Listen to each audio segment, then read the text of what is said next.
Зэргийн хугацаа цэргийн албаагч одоо үүргээ гүйцэтгэж байгаа хугацаа цэрэг зөвшөөрөгчөн болон хэдийн зэрэг дотоодын цэргийн анги байгууллагууд дээр хүний эрхийн үндэсний комисс бол тогтмол хэн шалгалт хийдэг.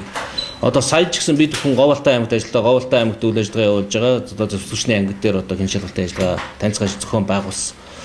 Тэнд байгаа цэргүүдтэй уулзаж санал хүсэл тулгамдж байгаа асуудлыг нь сонссон.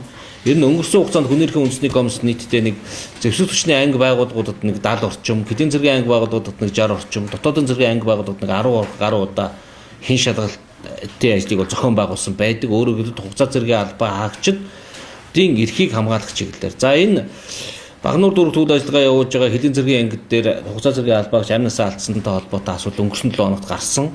За энэ талаар бид бүхэн бас хүний эрхийн үндэсний комиссийн нэг чиг үүрэг нь энэ одоо тодорхой иргэдээс гомдол мэдээлэл хүлээж эрхийг хүлээхээс гадна комиссийн гишүүнийн санаачлагаар асуудлыг хүлээж авч шалгах ажиллагааг явуулдаг.